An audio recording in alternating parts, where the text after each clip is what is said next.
Good evening, ladies and gentlemen, and thank you for joining us tonight on episode 23, season 2 of the Standoff with Brad and Richie here on New Zealand Sport Radio. We're here live every Wednesday on Facebook throughout the season. Good evening, Richie. It was an interesting round of footy with an impromptu break in the middle, but on either side of that, we had some good games, including a tense Warriors victory. Evening, Brad. Outstanding to be here with you as always. Really interesting round. Breath. Ladies and gentlemen, and thank you for joining us tonight. It's a bit strange with the last few games being pushed out a day, so but worried there what might happen. But we got a full round in, and we got the Warriors with a victory, so it doesn't get much better than that.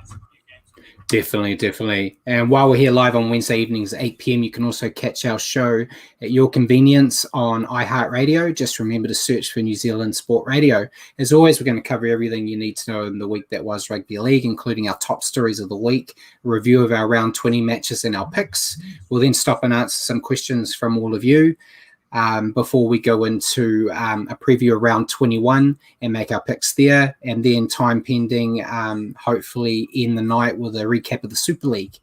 So remember to send us comments throughout the night and your questions as well, and we may as well get straight into the top stories of the week, Richie. Yep, let's go. So I think first one really is the COVID shutdown that happened during the weekend. There was a lockdown in Queensland that kind of came out of nowhere, took us all a bit by surprise. It forced the NRL to cancel their Saturday matches, but they were able to scramble and get them organised to be played on Sunday and Monday. What were your thoughts? I know in my household, we kind of, sounds horrible to say, we kind of forgotten the whole COVID situation and like how it can change things, because we're relatively touching a lot of wood right now. Safe, I guess is the words. But what do you think once it developed? Yeah, like I was saying before, heart-stopping stuff, you didn't know what was going to happen there, but I guess one thing we can give Peter V'landys credit for is he's been pretty good at scrambling and coming up with contingency plans to keep the game going when this COVID thing sort of rears its head. So, the NRL did a good job to reschedule those games and get them all played. Definitely. And unfortunately, I wasn't a fan of the last games of the round's kickoff time for a New Zealand fan. Being there at 10 o'clock at night on a Monday is a bit brutal, but good to see all the games go through. And happy that we got the whole round out. And see Mark's in. Hello, Mark. Good evening, Mark. Good to see them go on. Hopefully there's not too much more happening this week, so we don't get any more potential delays. But I'm sure we've seen there that they have the ability to scramble when they need to, so I'm sure it'll be fine. But next bit kind of going on from COVID is the grand final location is still up in the air. We've got Nigel in as well. Hello, hey, Nigel. So grand final location still not set in stone. Suncorp and MCG are the front runners. However, I saw a little piece from Andrew Voss calling for the match to come to New Zealand. What is your take on that? What do you think is going to happen? I've always loved Vossi. What a great idea. Be a nice little pat on the back for NZ, wouldn't it? Bit of a payback for the Warriors' sacrifices. But more than likely it'll be Suncorp or MCG. But yeah, I like Vossi's thinking there from a biased guy. Yeah, I think it's a pipe dream. It would be great. Yeah. It would be great to see it, but the odds of them doing that is very unlikely. The MCG holds a lot of people. I think how the Mark might be able to help us in Australia, but how close is grand final weekend to the Aussie Rules finals that are in MCG or in Melbourne as well? Are they around the same time? I don't know if they'd want to clash. But I think it will come down to whichever place can hold the most people COVID related. Obviously, Queensland and Melbourne have had their struggles with COVID. We've got Simon. He likes Simon says he likes Suncorp himself. MGG should be second to last, but it's not a good place to watch rugby league. Yeah, it's a cricket ground, so it's a big circle, isn't it? It's quite far away from the action. Yeah. And Nigel's saying it's 1 week before, and Simon's saying the same weekend. Mark's saying same weekend as well. So it could potentially be on a Saturday and then grand final on the Sunday. So they might not like that. But I think it's going to be, like I said, whoever can get the most people in, COVID allowing. If Suncorp can get a full capacity, I think they'll probably stick there. Yeah. But yeah, as long as it's played in front of a crowd, I think it's the main thing. You don't really want to have the grand final played in an empty stadium. It kind of loses the atmosphere. But yeah, we'll keep our ear to the ground and hopefully have an answer for the show next week or the week after, depending on when they announce it. Next bit of news, the Women's Rugby League Premiership, the NRLW, is going to be postponed until October and will be a standalone 6-week event. Due to COVID in Sydney, they wanted to push it back. I don't actually mind this call. Typically, it's played during the men's finals and played as like a warm-up match, letting them stand on their own 2 feet, giving them their own time to shine, I think is a lot better. Gives them the chance. I suppose you can run the risk of potentially having less eyes on the product if it doesn't have a big game after it. But from what I've seen in the first 2 years of it, they're actually really enjoyable games. Yeah. There's it's really good. I enjoy it a lot. And I think getting the chance to stand on their own 2 feet. See, Mark said he'd love it as a standalone comp, and Mike said he would love it to be played in New Zealand for the final. But yeah, I think it's there's some great talent in there. Unfortunately, the Warriors aren't in it, as we've discussed a few weeks ago. But a lot of their key players have found spots in other clubs, so they get to still play. And yeah, I'm looking forward to it. It's always good football. Yeah, agreed. I don't mind it as a standalone thing, like you and Mark say. Kind of gives it its own spot. So yeah, it doesn't have a big game afterwards, but it might actually get decent viewership on the telly because of that. Yeah, definitely. And another little bit of news: Tavita Pangai Jr. set to make his debut from the bench this week for the Panthers against the Roosters. And we also get to see Dale Copley return to the Roosters after a stint in 2016, as he's been released by the Broncos to join them effective immediately. Interesting to see. We're seeing a lot of it. We talked prior to the show about no one's really making a scene of players jumping from one team to another midweek. But when Roger did it, it kind of got a bit more press, but makes it fresh. I still kind of roll my eyes a little bit at the Panthers doing we got injuries and stuff and we need some help. It's interesting. But I'm looking forward to see how he goes. I still think he's a hell of a talent. I think he played pretty well in parts for Brisbane this year. And he's definitely a strength to add to the already strong Panthers pack. Yeah. I'm pretty similar to you. It's the Panthers saying they have injuries, so who doesn't? Look at the Roosters, and the Storm had to put up with a patch there with a bit of an injury toll, and they still get marching on. But seeing what Tavita can do in a setup like the Panthers will be interesting. Maybe it brings out the best in him. And on Copley, I guess the Roosters just need any sort of back they can get right now. Yeah, they actually do need help. So yeah, not that the results are showing it, but yeah, be good to see how he goes back there as well. And yeah, Mark's also mentioned that the Pangai Jr. versus Victor Radley battle. Reignite will be interesting. Yeah, they always seem to love finding each other out there. Yeah. And Mark's also said he likes Nathan Brown's view last week regarding using our own development players rather than loan players. Yeah, I forgot to put that in here. He was asked because I believe it was the Dragons and Raiders had offered the Warriors some players due to the injury toll and suspensions and stuff. And Nathan Brown said, no, thank you. And is using our young guys. And yeah, I agree with Mark. It's you hear it a lot. You could probably use it in the Warriors analogy right now where they're sitting season-wise, but you hear a lot of people saying, why are you using players that are leaving your club when the season is effectively over in terms of playoff aspirations? You should be using your own talent.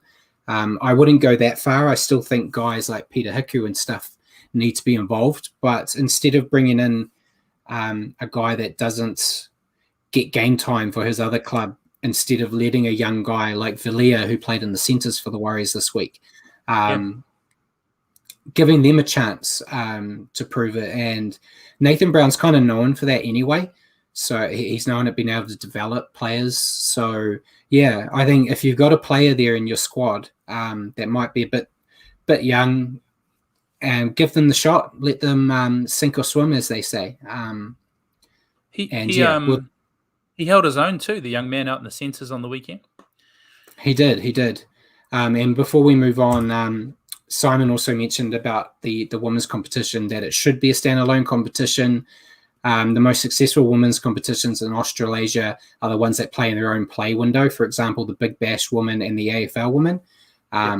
So I don't follow cricket or Aussie rules, but yeah, I think if you let them, I think we'll start seeing that anyway once they slowly bring in more teams. I think you'll see them get to stand on their own,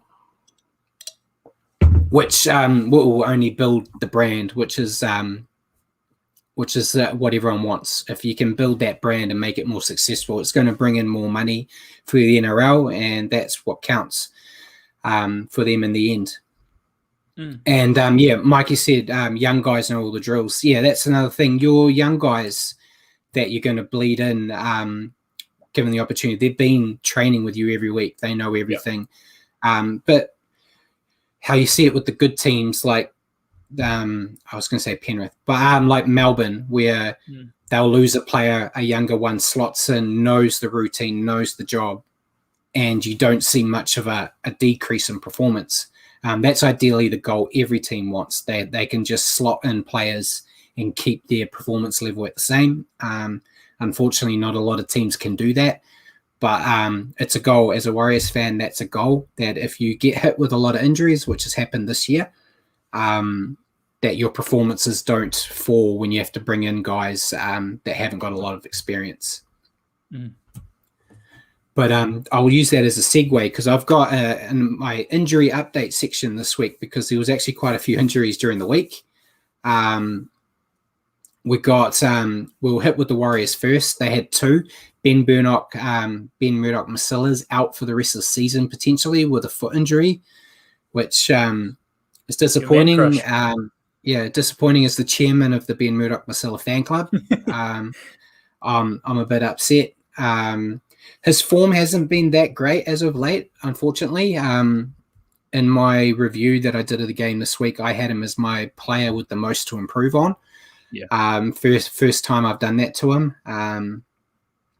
So yeah, it's a bit unfortunate that he's out now, because he doesn't get that chance to get back into that form that he started the season with so strongly. What do you put it down to? What do you put it down to? His form dropping off? I don't know. I know people are saying that it looks like he's put on a bit of weight, but I don't think so. I think he looks just as big as he did at the start of the year. And with how the whole situation is now, with everyone's in camp, it's not like you can really sneak off and do bad things and go and get KFC or the likes that players like myself used to do. So I don't know what it is. It's we see it with a lot of players, though. They ebb and flow with their performance. You're not always going to get guys like Tommy Turbo that play out of their skin every time they're on the field. You're going to have guys that go quiet a bit. And I think for the Warriors as well, the constant changing of the whole Yeah, team I think probably that's what doesn't it help. is. Yeah. So yeah, and also Otokolo from the Warriors is going to miss 3 weeks with an injury to his knee. Very unfortunate. I thought he played quite well. Another one of those youngsters, and in a spot where the Warriors don't have a lot of depth in the hook. So a big loss there.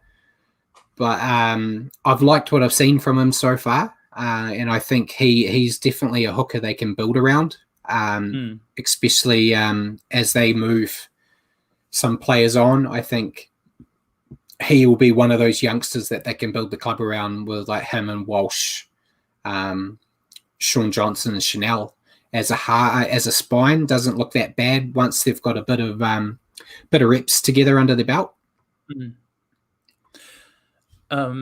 I don't. Yeah, it's a shame from our hooking stocks as well, because with Egan already sort of missing games, Cody looked quite good at hooker, but I mean, I know Jazz fills in there, but I much prefer him out there doing the loose forward role and coming off the bench or starting. Yeah. But I think loose forward's more his thing. And yeah, before we go on to the rest of the injuries, Mark's spammed us, so we may as well go through all his. So we got the first one. It was interesting last week that only 20 players named and Jackson Frey's not named. Yeah, I believe that was to do with the amount of people you could bring into the camp with you. I don't know 100% on it. I believe there was something like, I know there was a bit of stick thrown at Cameron George, because effectively he took a spot in the camp that a player could have taken. In fairness, I don't know what you're going to do with Cameron George either, and like leave him on his own. I suppose he could have flown back to New Zealand and been away, but I think he knows that they need people there.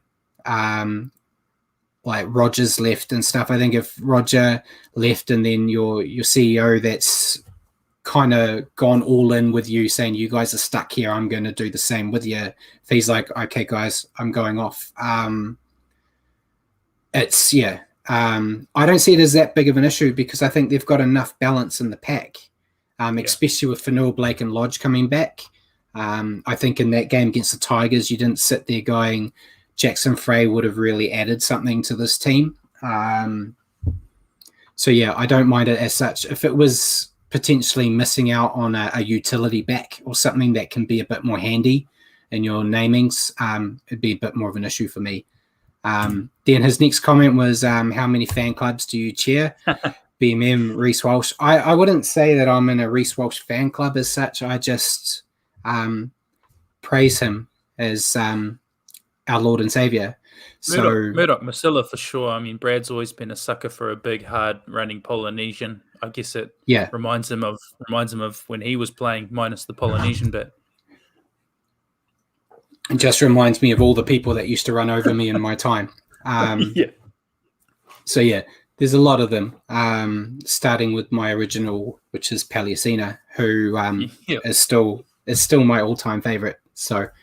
And then, the last bit, it goes in with BMM, saying BMM's been really affected the past few weeks without his family with him. Interrogal, he was living with his family, and he hasn't really had that situation of being away from the family, because when he was in the UK, obviously he had his family with him there too. So, that could be a big part of it as well. Especially, he hasn't been like the other Warriors that did this last year without their families, so it's really his first taste of it. So, that could be a potential reason for it too. And Mikey said Reece is looking low on confidence. So, a little bit. We'll cover that probably a bit more in the Warriors review, because we've still got some injuries to go. Eels have lost Regan Campbell-Gillard with a groin injury. No word on how long he'll be out. But they're looking dire, so losing him is not helpful at all. It's tough for them. We were kind of touching before the show on their run home, and it's they've got a pretty ruthless run home of difficult games. So, they're going to need all their big gun players for that. Otherwise, they might be looking at a bit of a losing streak to finish the regular season. Yeah, and then the last four I've got, I'll spit them all off quickly. We've got Ben Hunt from the Dragons out for at least 4 weeks after fracturing his arm. Tony Staggs out for the rest of the season after doing his MCL. Jake Turpin also from the Broncos, 3 to 4 weeks with a high ankle sprain. And then lastly, Dane Lowry, or Laurie, always get it wrong. I have bad boys in my head. He's out for the rest of the year after breaking his leg in the open minutes against us last week. All big losses. I think Tony Staggs, Dane, and Ben Hunt are probably the biggest losses. Yeah, that's the nail in the coffin for St. George season, really, isn't it? Yeah, I believe so. And the Tigers had a slim chance, even though they lost. It was one of those pulling out the whiteboard like we do every year as a Warriors fan, saying all these million things have to happen to make the 8. But losing Dane at fullbacks really put a dampener on it. You saw the lack of spark they had when he went off against the Warriors. So big loss there as well. And Tony Staggs has been amazing since he's come back from his last injury. Not going to help the Broncos not having him there, but they're not playoff material anyway. But yeah, last bit of news before we get into reviewing the rounds, Rugby League World Cup time. It's expected that the Rugby League World Cup is going to be moved to the end of 2022. Not officially announced yet, but everyone seems to be of the opinion that it's happening. We talked about it last week. That was my opinion. I was happy to see them move it on because I'd rather have the Warriors play at home than have everyone going to the World Cup and having that as an excuse for why they can't travel to New Zealand. Having it pushed out, though, leaves a gap at the end of the year for both the UK and the Southern Hemisphere. Super League can actually use that time to play the Super League games that were cancelled, so they can catch up on that and actually finish their season properly, and also arrange some tests for the England side against, I guess you could have them against Wales, a lot of the Northern Hemisphere teams, even if they wanted to do like they did already and have a England versus expats potentially. Not too sure. And I expect down here we'll probably get some tests involved. I've actually got a question for you later on that, so we won't delve too deep into that. But what do you think about the push out? Like you, it was my preference. I just, with New Zealand and Aussie not there, it just wouldn't have the same sort of, it wouldn't be the same for me. I think if they push it out a year and get all the big teams participating, it would be a proper, properly contested World Cup for me. If a team won it, like England, for me, it would just have a massive asterisk next to it. Yeah, and Simon said England's going to play nobody. I don't think we should do any internationals. You're stealing my question that I've got for Richie. So we'll hold off on that discussion. But I think it's the right decision. Long-term thinking. I know some people might be a bit upset because when Australia and New Zealand announced that they weren't going, everyone said that those two teams aren't bigger than the game. So by delaying it makes it look like you're relying on those teams too much. In my opinion, you do rely on those teams too much because that's where the majority of the talent comes from. So, and from what I saw, I think the NRL were quite intent on not wanting any of their contracted players to go. I think it was a very murky situation because I think legally they couldn't stop them from going if they decided they wanted to go. But I think Peter V'landys and co were of the opinion they would prefer the NRL players not to risk going to the UK and putting the NRL season in jeopardy. So I'm okay with the decision. I know Simon said he thinks no one's the winner in the situation. Yeah, I can see that point of view too. But it doesn't help the UK definitely. But I think if given a year, if COVID's come down and you can get the best players up there, it's going to make the World Cup better.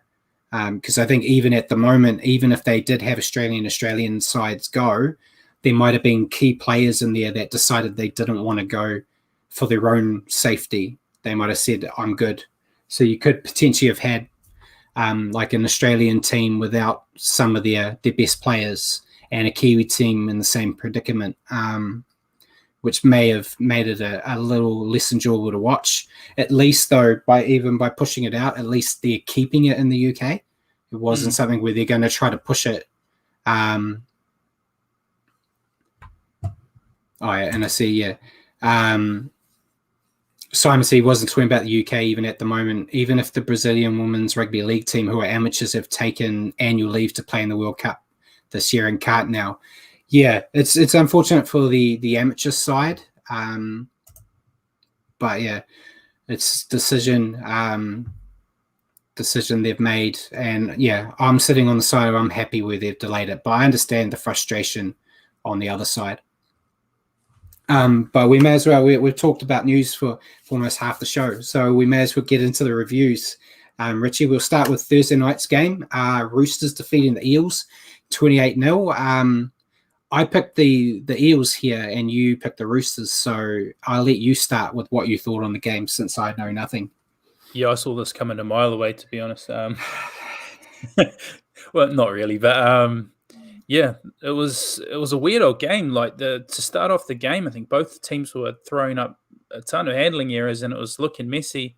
But the Eels never pulled it together, and they really look like they're missing Mitchell Moses in the direction he gives.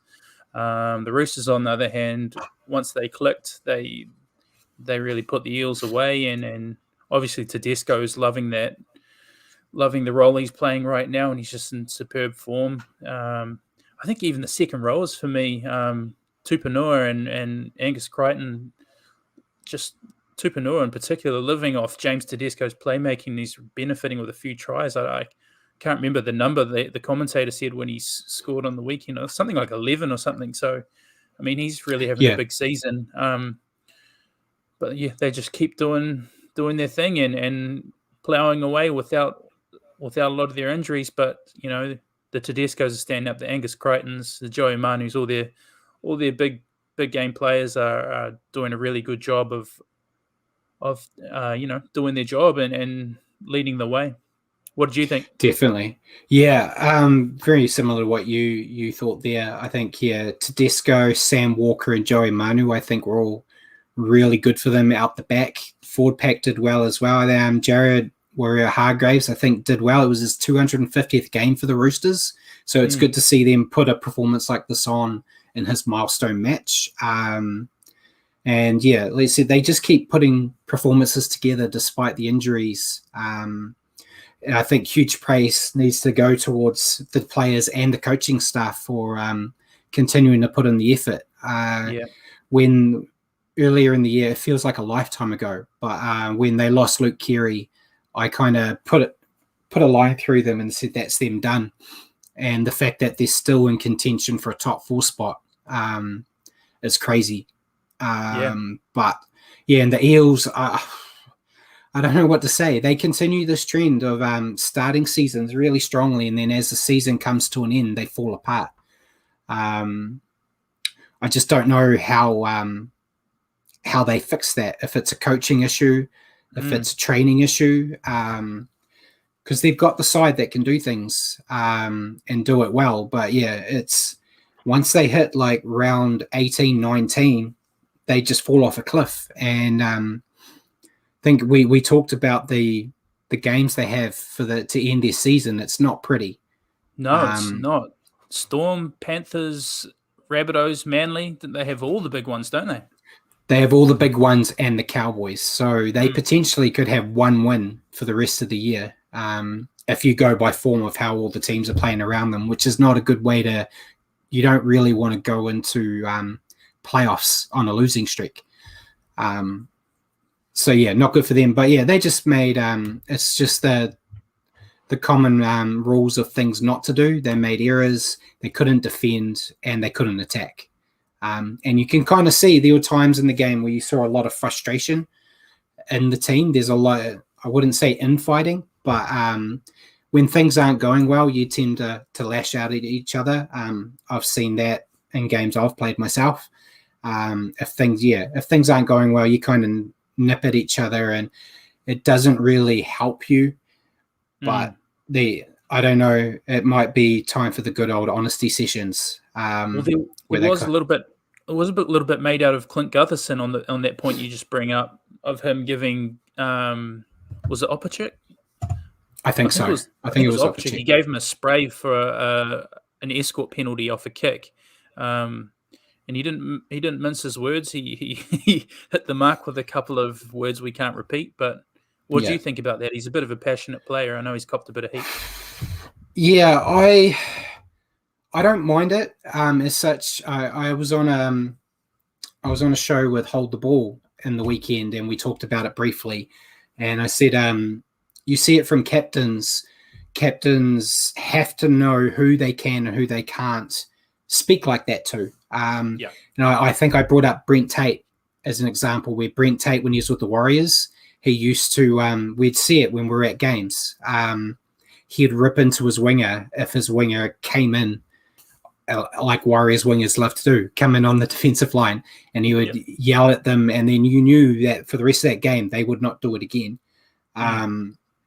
But yeah, there's some players I think I brought in, like for the Warriors, potentially, if it was like Adam Fanua-Blake's captain this week, if he gave Matt Lodge a bollocking, Matt Lodge would take it on board and go on. But potentially if you go and abuse Katoa, potentially Katoa might not respond in the same way. So it's all about knowing who you can do it to. So I assume Gutherson knows that talking to Opachik like that might get a response, hopefully. It clearly didn't help in this match. But it's all about picking and choosing your moments, and you don't hear it as much when there's actually a crowd. So I think if you had a crowd there, you wouldn't hear much about it. But the fact that there's no one there, you can basically hear everything the players are saying. They might have to take that into consideration as well. But yeah, that takes us to the next game, which was the Warriors defeating the Tigers 18-16. We couldn't agree on the first game. We couldn't agree on this one. But thankfully for me and Warriors fans, I got this one right. With the Warriors ending their losing streak, with possibly the most hodgepodge team they've ever named in their history. It didn't really start well. The Tigers went out to a 10-0 lead. The Warriors looked a bit jumbled, which you can kind of expect with a team that hasn't really played together. But they started to look a bit better at the end of the first half, and then they clipped into gear a lot more in the second half. Ewan Aitken scored a double, including probably a once-in-a-lifetime try that he'll ever get, where he scored one off a short dropout. It was an exciting game for me. It was very tense. I think I said to you, I think it was towards like the final 20 minutes of the game when we were talking throughout it, and I said it was. I won't say exactly what I said because we're on live here, but I basically said whichever team doesn't screw up the most is probably the most PC way I can say it. Will win this game, which is what happened because the Tigers. I tell you, if the Warriors had done this, I would have probably broken my TV. But the Tigers were on a roll, and it looked bad. And then they didn't have a dummy half in to play the ball, allowing Reece Walsh to dive on it and save what was probably almost going to be a certain try with the way it was building. I know they got that documentary about the Tigers at the moment. I hope they're still recording because I want to see Michael Maguire's reaction to that, because that should never happen. When you're on your opponent's try line, you should have someone there ready to play the ball. I can't even describe how that happened. But it was good. It was good for the Warriors, so I will take that one. What do you think of it before I keep going on and on and on? It was a weird game. Like you said, you know, our lineup was very hodgepodge, to use your words, but the result looked like it was going to be bad for us, and the Tigers started well, got their tries, and was dominating possession, and we looked very tired, very gassed, and that's when you and I started circulating some pretty negative messages between each other. And then Dane Laurie picked up his injury. I don't know if that was the catalyst for the swing, but whatever it was, the Tigers just didn't come out after halftime the same team. And then we score again, and all of a sudden we've got the lead, and it seemed like the longer the game went on, the worse the Tigers got, sort of culminating with that play of the ball where they didn't have a dummy half towards the end, and yeah, not looking good for the Tigers, especially with Dane Laurie gone for them. He's probably been their best strike player. I think a lot of people expected the Tigers to walk over us in this one, given how many people we had out. With the amount of people we had out, I thought it was very brave of us to then push on, make a comeback, and pick up the 2 points. So I'm happy to get that tip wrong. Happy. Yeah, definitely. And Simon kind of mentioned the same thing. He said the West Tigers look a very sad team and won't be going to finish 9. Yeah, I think they could end up 9th again, which would be funny, but not good for them. And Simon also said that he hopes Sky will show the Tigers documentary. Yeah, I've heard mixed things. Some people like it, some people don't. I guess it depends on how much you love league and how much you have an affinity for the Tigers. I think it'll be interesting. We spoke about it in my house, about that type of level of someone going around and following a team. I would have much more enjoyed, heavily biased here, but a Warriors one, because of the situation, not just because they're my team, but they're from New Zealand. They're having to live over there in different circumstances. It's the second time they've had to do it. I think for getting someone that isn't a fan of a club more interested, I think that gives you a more interesting dynamic. But I've heard good things. So yeah, I'll definitely watch it if they bring it out over here. I'm sure they will at some point.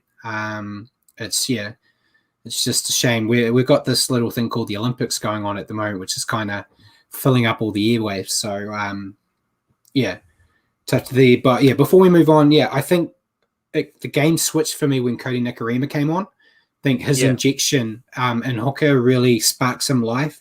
He started to wane towards the end of the game, which was when he got pulled, and Otakolo came on, which I think is good. When you've got him as your 14, you can put him on for, say, 20, 25 minutes to do some damage and then take him off again. I think we'll probably see a similar situation this week with Jazz being named at hooker. He's not your 80-minute man. So I think it will be the best of both worlds there, where Jazz can do what he does, either come off or move into the second row when Cody comes on. And I think it will help. So I like seeing him there. I've said for a long time that I think Cody's best position is number 14. So hopefully the Warriors continue to use him for the rest of the season in that way, because I think it benefits his game, which in turn benefits the Warriors' performance. It's a good role for him, isn't it? Yeah.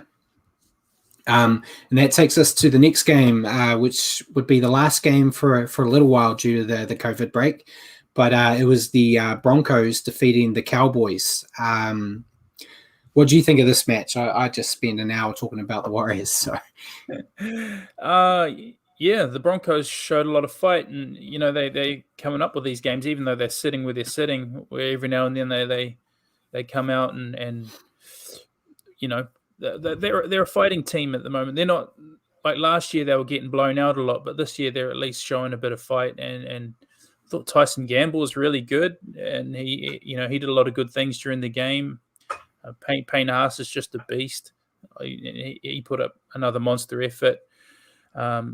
Such a shame for them to lose Staggs, because, like you sort of touched on earlier, since he's come back, he's been doing a lot of good things for the Broncos, and they're not going to make the finals, but it would have been nice for him to actually get some continuity and finish out the season after missing most of the first half.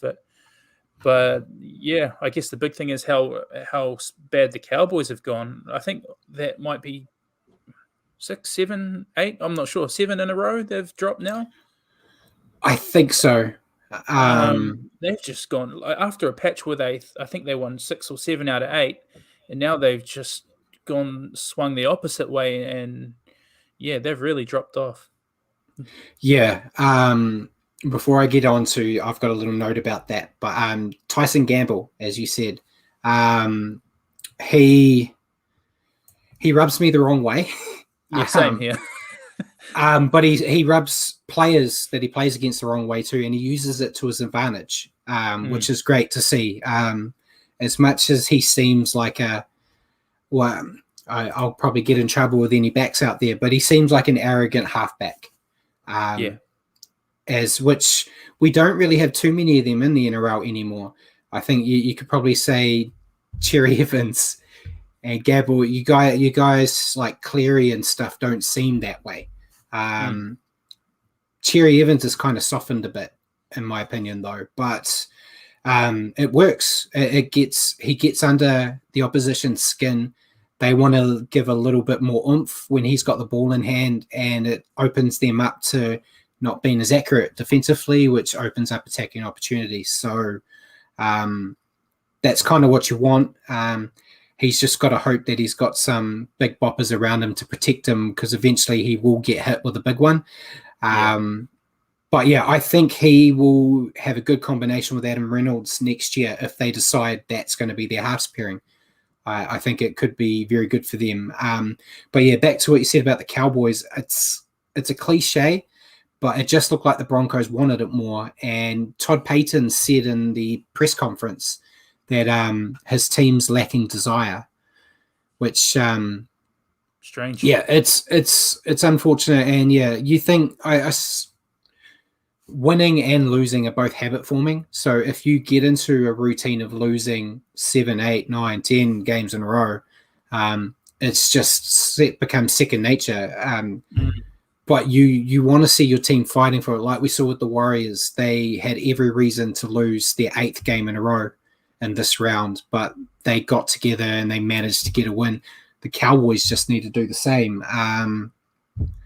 They got a tough game this week, so they might potentially add another loss on.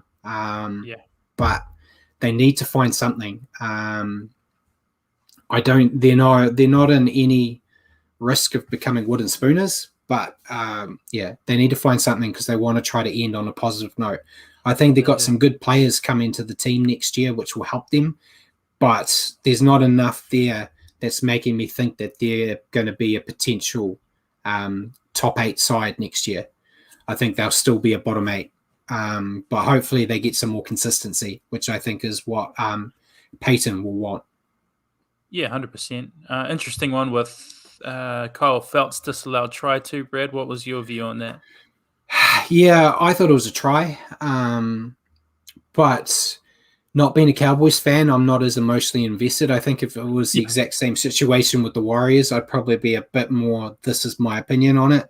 But so I thought it was a try, but I can see why they didn't rule it. I thought it was a bit harsh. But yeah, I think that there was kind of the final blow.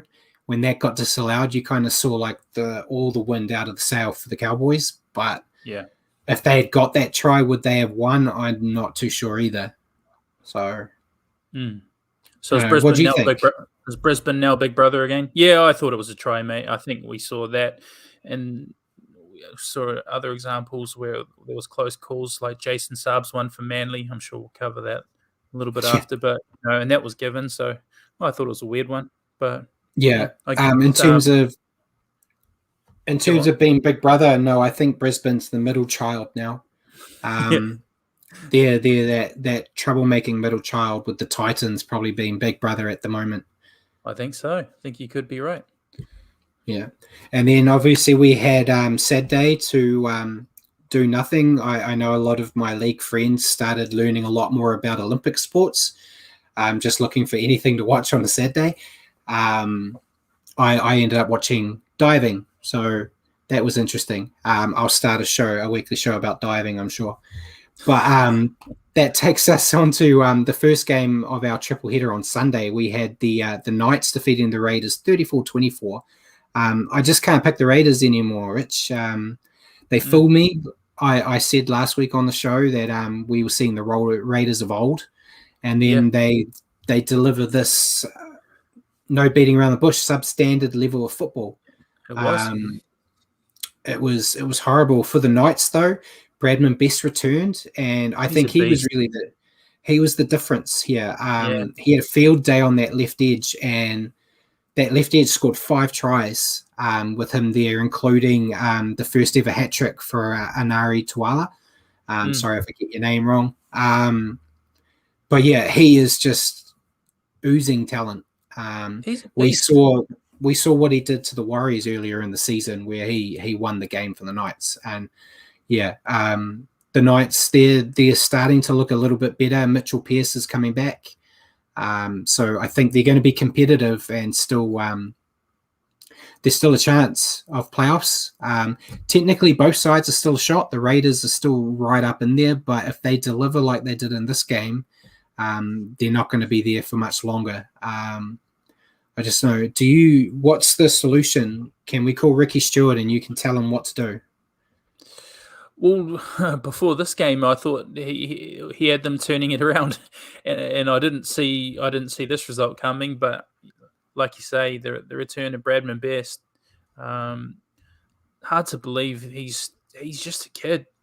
Has he turned 20? I think he's still only 19. He's 19 or 20. But he's just a tank, and he does so much damage. Because the Knights do have a very talented pack. We know that. They've got the Saifidi brothers, and their pack always goes well, but it's just been the rest of the pieces of the puzzle that have been letting them down. But I think Bradman Best does make a huge difference to them, and it's not so much Ponga just being a lone threat out in the back line and gives them a lot more threat. Looking at their run home too, I think they've got a pretty gentle run home. It's if they can find their feet in the last few weeks, I think they're playing quite a few of the bottom 8 teams. So both teams are a good shot at still making it. It just depends which Raiders team turns up, and if the Knights can do this a little more consistently, because looking at their run home, they've got a lot of games they should win there. Yeah, it'll be interesting to see how they go this week, because they got a 4-day turnaround. Obviously playing on Sunday, and they got the first game on Thursday. Shouldn't affect them too much, I would imagine. A lot of the guys, especially with the Knights, a lot of them have played after Origin, so they're kind of used to a short turnaround. Yes. I think they'll be fine. They are playing the Broncos, so again, it depends. It depends what Knights outfit turns up, and depends which Broncos outfit turns up. But should be interesting. But that takes us to what I thought was going to be the match of the round. The Storm defeating the Panthers 37-10. It was the winner I expected, but not the margin. It's definitely, you don't expect to see your number 1 and number 2 teams be separated by 27 points. And I think it shows how important Nathan Cleary is to this Panthers outfit. I think potentially moving forward, I think the Panthers need to really work on their performances without him there. You don't want the Panthers to be like Manly, where you can automatically put an X on them if their star isn't playing. Panthers have got a lot of talent everywhere in that team, so they need to learn what to do without him there. But the Storm, they're simply unstoppable at the moment. I'm not the biggest Storm fan, so I don't like praising them as much as I have to doing this show. But at the moment, they sit with the largest points differential in rugby league history, with 465 points positive, and they still have 5 more games to go to add to that. And I don't see too many teams giving them trouble in their run home. What did you think of this game? They're just ridiculous, the Storm, mate. I'm like you. I think to say I'm not the biggest Storm fan, like you said, I think that's putting it kindly. But they're just ridiculous to watch. So many threats. The Storm, the Panthers, they do really struggle without Cleary, and that's the big worry for them. because I mean they've really struggled the past few weeks. Not just this game here, but the past couple of weeks prior to this game, they've been not themselves, and you can see they desperately need Cleary. And I think, but they can't wait to get him back because. Who else is going to challenge the Storm? maybe the Rabbitohs or Manly. or Manly, who are the other two teams that could likely do it. But I think it's not just Cleary too. I think Isaac Yeo and a couple of others are out who are big players. But we've seen other teams just march on with some injuries, and the Storm themselves earlier in the year did it. I mean, they lost Pappenhausen, who at the start of the season I predicted him to go forward and get Dally M. So, and after the first few weeks was looking likely. So, but there were games that the Storm have played without their entire starting spine and still put 40-50 points on opponents. But yeah, they as you said, they just have attacking threats all over the park. We even saw Josh Addo-Carr do a crossfield kick for a Storm try, which I've never seen him do before. I know he said he wants to be a fullback, so maybe he's trying to put his hand up for the Bulldogs, saying, I know you've signed Matt Duffy, but I'm the fullback you need. The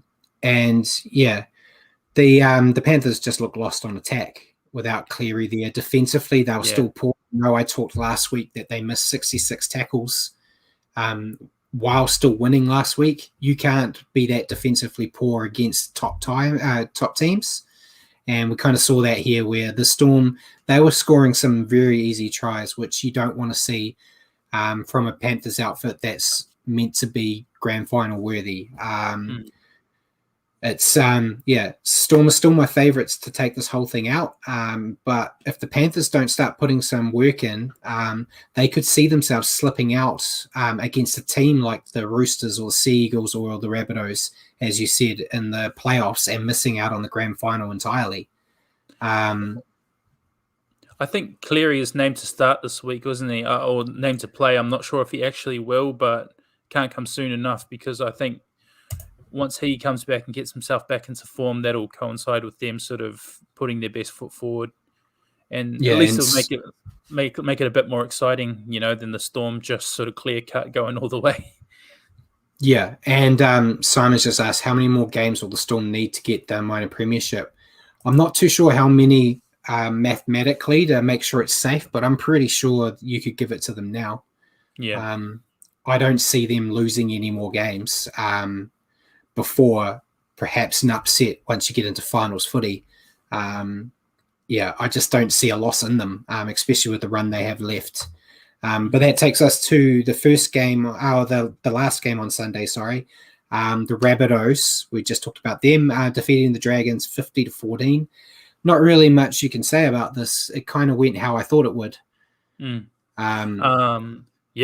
Ridiculous, aren't they? The Rabbitohs, that is, I mean, their spine, Reynolds, Cody Walker's just on another planet right now. I think he's got something like 27 try assists or something like that for the season. I think the next closest is Jerome Hughes, and he's still nearly 10 behind.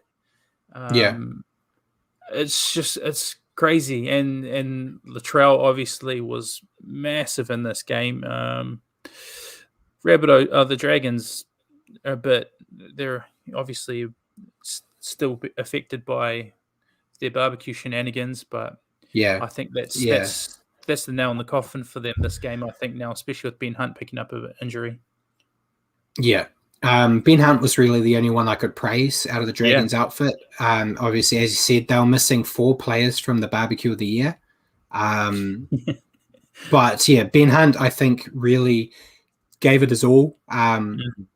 He fractured his arm early in that game and kept playing on. So it shows he's a tough little bugger. Rabbitohs just too strong. As you said, the halves combined really well. Latrell had a field day out there. He's an absolute monster when he wants to be. I think I've said it quite a few times on the show, so I may as well say it again. This Rabbitohs team can beat anybody if they hold on to the ball. Where the only time we've really seen them struggle was when their hands let them down. As obviously they had 50 put on them by the Storm. I think they had 50 put on them by the Panthers as well. But I think a Rabbitohs team like this could go, I wouldn't say toe-to-toe with the Storm, but give the Storm a run. But yeah, they've just got to stay in this level. And as you said, Dragons are done.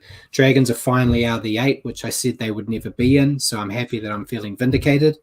They have made it. But yeah, that takes us to the last game of the round. Let's see, Monday, second to last. I mean, the changing of the times has messed me up. Apologies.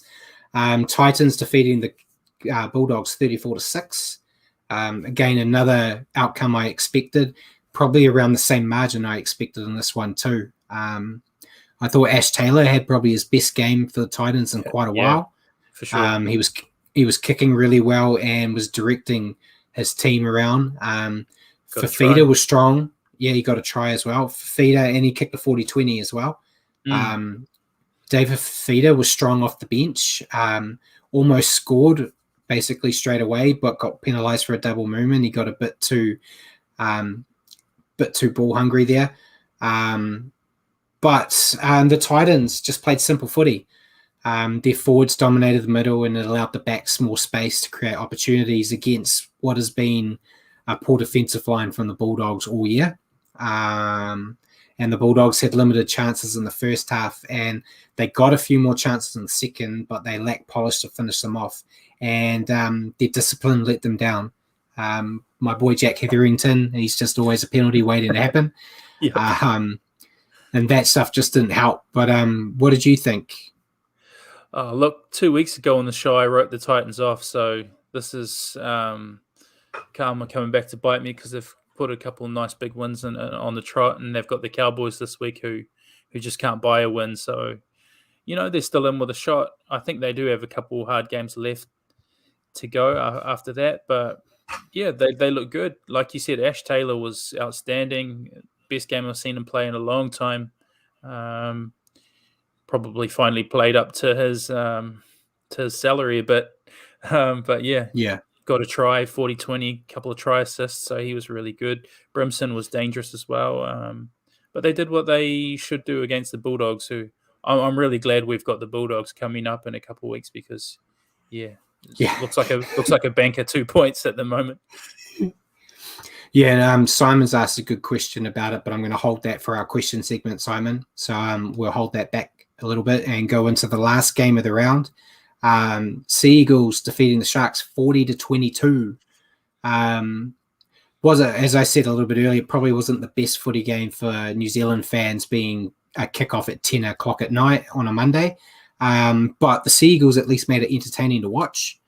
It was the Tommy Turbo show, I'll say. I've actually put all the stats down here because it was quite impressive to look at. Des Hasler took him off early. But he ended his night, I'm going to look down at my notes here, 217 running meters. He got a hat trick. He had 3 line breaks, 4 line break assists, 3 try assists, 5 offloads, and 14 tackle breaks. That's a hell of a night, in my opinion. Some of those stats you would see a whole team get after a performance. He's taking the piss now, isn't he? He is, and in my opinion, it kind of stamps that he's the best player in the NRL right now. I think he's fantastic. I'm very happy the Warriors have finished playing Manly. There's no games against Manly because I think Tommy's going to keep going. And yeah, I think he's proved a lot of doubters, including myself, wrong. I kind of said he's great on his day, but he's too injury prone. He's come back from his injury and he's stayed tough. And he's still doing all the work that you want him to do. He's not kind of being a bit soft and just doing what he can and making sure he doesn't get hurt. It was a close game at halftime. It was only 16-10, but that Tommy kind of injected himself and got all his points in 11 minutes. Yeah. And that was kind of the end of the night. Manly are just too good. They got great great forwards that were doing a lot of hard work. I thought their backs were better. We talked about the Jason Saab try. Yeah, It was quite impressive in my eyes. it was. Yeah, great reactions. Yeah, and they're on their way to a top 4 spot, which, going back to the start of the season, I think I would have laughed at you if you told me that they were going to be a potential top 4 team. Me too. So yeah, they've got a tough match this week. I think we'll really see how good this team is because they've got to play Melbourne this week. Yep. I think, depending on how they go against Melbourne will make my opinion on how far they'll go in playoffs. I think I'll say here. And for the Sharks, they cling to the top 8 at the moment, but with Sean Johnson out, I think they're going to fall out of the playoff race. They have potential in attack and defense, but not for 80 minutes. Even in this game, they showed patches of what they could do. But yeah, they just can't go the distance. They don't have enough juice in the tank. So I think they're going to be a team that falls out of the 8, which thankfully is one of the teams I predicted that wouldn't make the playoffs this year. So I've at least got one right. Yeah. But you bang on, mate. They can hang in there for a while, but Tommy only needs a little window where he can hit a little purple patch, and that's the game gone. One thing I thought was funny, you pretty much covered the game quite well, but did you catch Will Chambers put a big hit on Dylan Walker and then spent the next 5 or 6 minutes sledging him and then got hooked by the coach? I thought it was quite funny because apparently he'd missed 6 tackles or so up until that point and was, getting run through most of the night and then puts on a good shot and had a good old sledge fest. Chambers is known for being a sledger, so I don't mind it. But if you've missed 6 tackles and then you make one, you can't really act like you've saved the planet. You gotta get back and make sure you're doing your job. So exactly, interesting to see. But that was round 20, and our tips. We both got 6 out of 8. I got the Eels Roosters game wrong, but you got it right. Then I got the Warriors Tigers game, and you got it wrong. And then we both got the Raiders game wrong. So that puts our totals both still at 109 out of 152. So still tied up. We might never get a winner. We'll see. We never seem to be able to hold on to a lead. But we will look at the ladder while we're here. Melbourne is still at the top. Penrith second, Souths and the Eels are 3rd and 4th. I expect to see the Eels disappear out of that. I think your top 3 are probably going to stay as is, probably in that order as well, I would imagine. Then you got the Roosters at 5th, Manly 6th, Gold Coast 7th, and the Sharks holding on at 8th. Then we've got the shit fight in the next bit, which was the Raiders, the Dragons, and the Knights sitting 9th, 10th, and 11th. Then we've got the Warriors a couple of points down at 12th. Then the Tigers 13th. Then your dead rubbers with the Cowboys, Broncos, and Bulldogs ending the table. So we keep putting our little line in. So who still has a chance to make the 8? Well, in your eyes. Like I was saying a bit before, Newcastle had a good win on the weekend, and their run home is actually really good. I actually think they play the Broncos twice in the last 6 games. So they've got the Sharks, the Bulldogs, the Titans, and then the Broncos again. So they play the Broncos twice, have the Sharks, Bulldogs, and Titans. So Newcastle, if they can get their act together, I think would be looking like they're a good shot. So I'd say up to Newcastle, I'd draw the line, but I see St. George dropping more. Yeah, I kind of agree with you there. I know there is a mathematical 1 in a million chance the Warriors, if things fall their way, could slip in. But I'm comfortable to say that you're potentially looking at Gold Coast, Cronulla, Canberra, and Newcastle as the 4 teams fighting for those 2 spots. I think so. So interesting times there, and we may as well get into our questions. So I will just get rid of that. The question we had from Simon was, do you think Monday night NRL will or should come back. I'll let you go first on this one. Yeah, I don't mind it. Yeah, maybe at the expense of Thursday, maybe. It gave me something to do on a Monday night, which most people hate Mondays. So Yeah, yeah, I don't mind it. I don't mind it as long as it's not the 10 o'clock kickoff. yeah, Especially doing this show, I try to watch the game as closely and as much as possible. And on a Monday, I get up early for work, so that one was a bit brutal Tuesday morning. But it's the same on a Thursday, I guess, anyway, because the Thursday one's generally late. And it makes it a doozy to get up on the Friday morning for work. But yeah, I wouldn't mind it. I think it's a good way for Monday. And we've got Mikey also put that he thinks it's going to be a Melbourne Manly grand final. probably. That one's, for me, as the fan I am, that would be the final I would hate the most, because it's probably the two teams I dislike the most. But I could quite honestly see a situation where it's Manly versus Penrith to get into the grand final, and Manly would win. So I could see that. I suppose it all depends on the run, because you could potentially see Manly having to play Melbourne. Depending, we'll have a better idea once we get into finals territory on what potentially could happen. But yeah, that wouldn't be a bad smoky for a prediction for grand final. And then Mikey also said, what's the best we can finish on the table?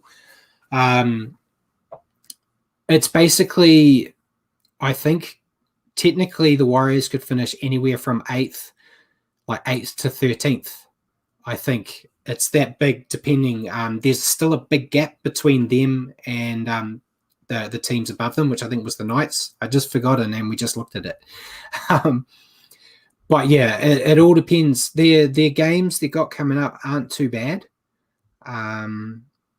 I think the hardest games they've really got is this week against the Sharks, and then the last round against the Titans are probably their hardest ones. But they get to play the Bulldogs as well. So they have no control. They just have to focus on winning games and let everything fall how it falls with the rest of the stuff. So yeah.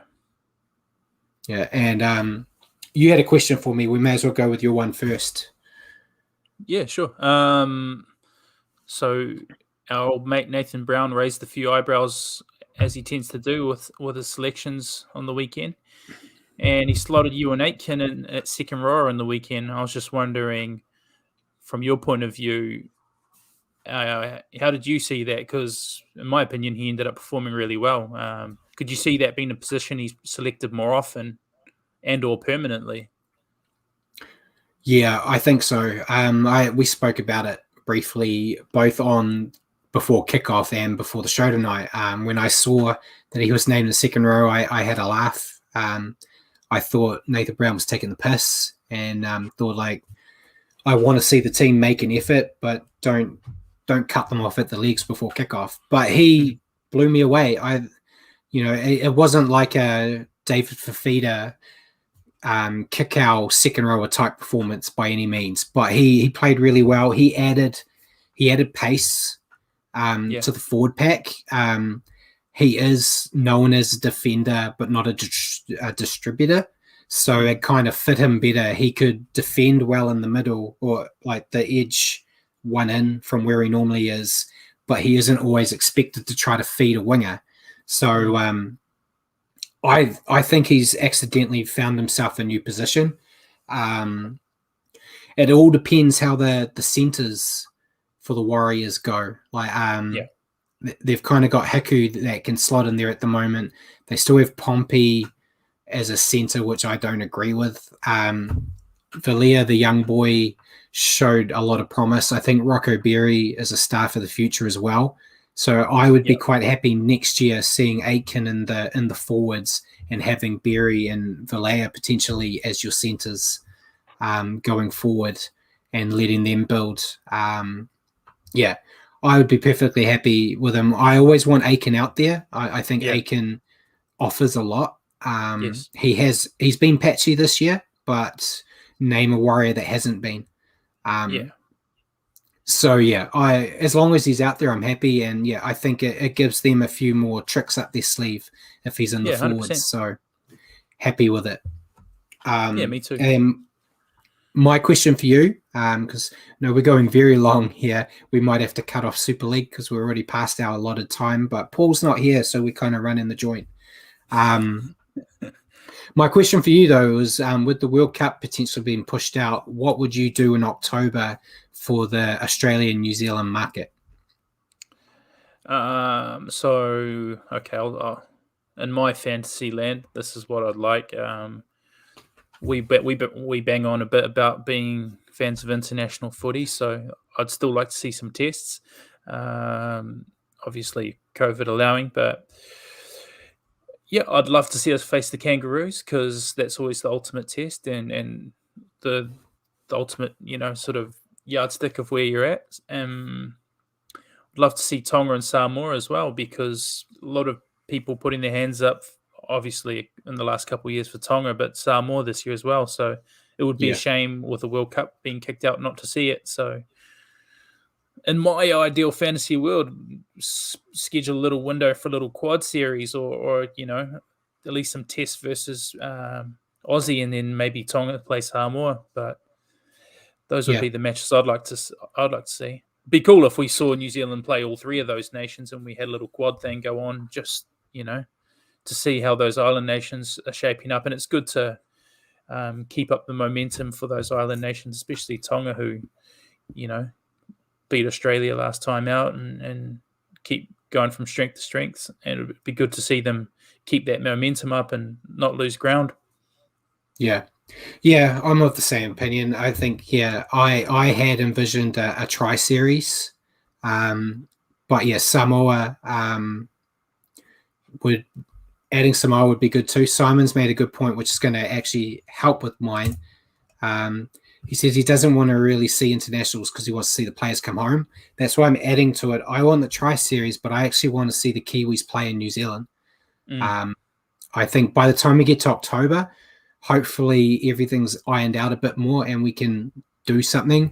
Like how I don't like talking about the other code on here, but we've got the Wallabies playing the All Blacks in New Zealand at the moment. So I'm sure we can do something where we can get the Kiwis and the moneymaker is Kiwis versus Tonga in New Zealand.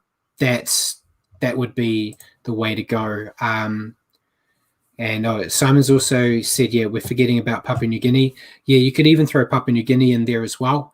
True. They're always got a lot of good players, and I think, yeah, they deserve to get some more games as well. So I think depending on how COVID is, the world's kind of their oyster now that they've got this open window. It all depends on what they're willing to actually put out there. And yeah, I would appreciate if they do it, if they can try to get a game here so we can get a game. I know if there was a game here, regardless of where they have it, I'll be going. I'll go to anywhere they want to play it just so I can watch some football live once again, because I'm still not succumbing to going and watch Union. So I'll do my best.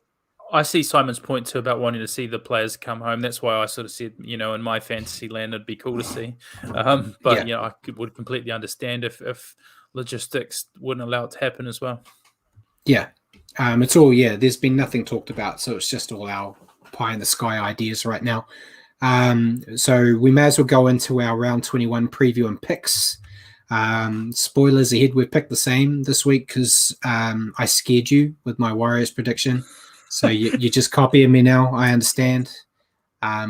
Hopefully before the year's out, you'll make a leap and do a bold call. But we've got. Hold on, I've lost my picture. So we'll just talk about it. Thursday night we've got Knights versus Broncos. I've gone with the Knights. I think Broncos are showing that fight, but I think Knights with Pierce back will be too good. Yeah, Pierce, Bradman Best obviously back in good form right away, and Katoni Staggs out. So I think Knights. Yep. Then first game on Friday, we got Raiders Dragons. This is the hardest one for me because both of these teams always screw me up on picks. But I've gone with the Raiders. I think the Dragons, without Ben Hunt, just won't have enough, and the Raiders will be looking at trying to come back from that embarrassing performance. Yeah, I think Raiders all day long.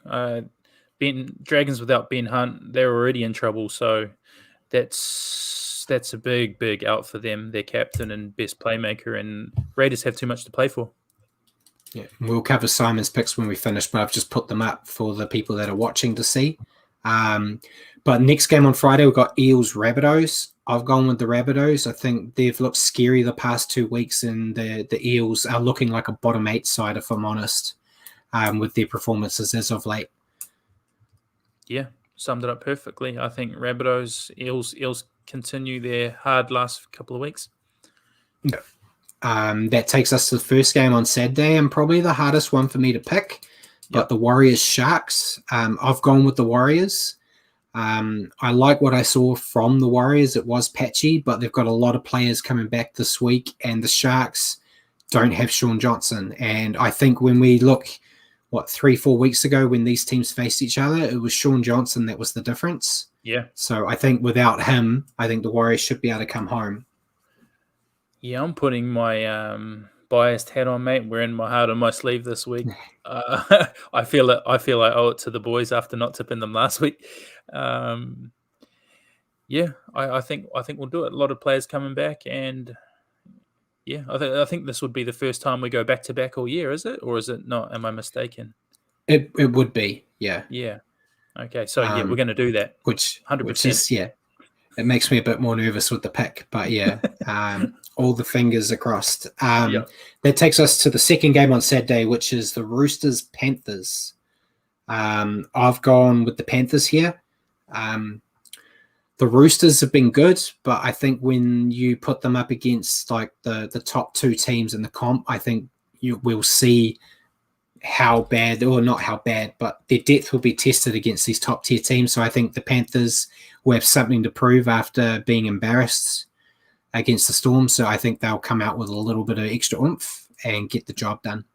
This one I thought might be a bit tighter than what I might have thought. The Roosters looked pretty good definitely over the weekend. They were really good, and the Panthers recently haven't looked like that team that's sitting in second. I might have put them a tier below the Rabbitohs on form and Manly, the way they've been playing. But I know that Cleary's close to coming back, and if he does come back this week, then I was giving it to the Panthers.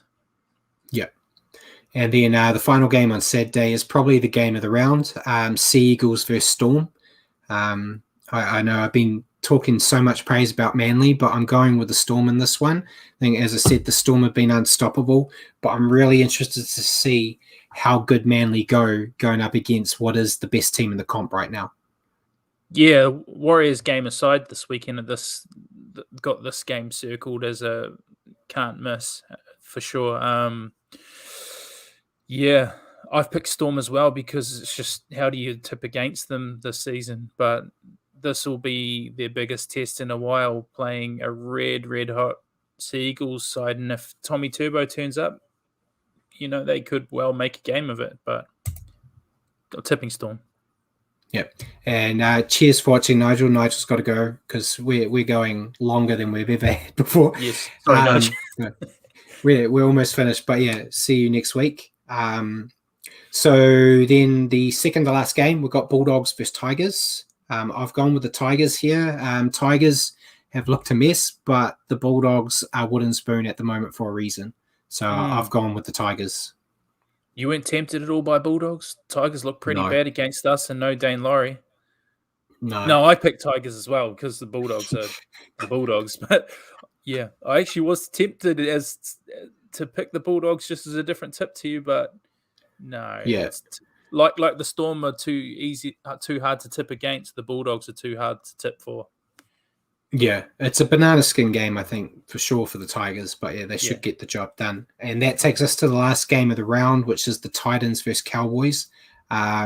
I've gone with Titans. Titans have been looking good the last few weeks, and the Cowboys have been looking bad. As basic as that. Yeah, same here. Cowboys have been awful, and Titans have started making a comeback. So see that going Titans way. Yeah, and Simon, for people that are listening, Simon's picks, he's picked the Raiders by 6, the Rabbitohs by 8, the Sharks by 4, Roosters by 4, Storm by 14, Bulldogs by 4, and Titans by 8. He did take the Bulldogs. I like that. Yeah. See, yeah, good picks there. Hopefully we got the Warriors one right, though. Yeah. But yeah, we've gone quite long in the show this week, so I will skip the Super League stuff. The only thing I'll say is George Williams made his debut for Warrington and slotted a match-winning field goal in his debut. So good to see him hit the ground running there. But we'll hopefully go over the games a bit more next week since we are a bit long in the tooth tonight. So before we go, anything else you want to add, Rich? No, just thanks for your questions, guys. Good chatting footy with you all as always, and hope to see you all next week.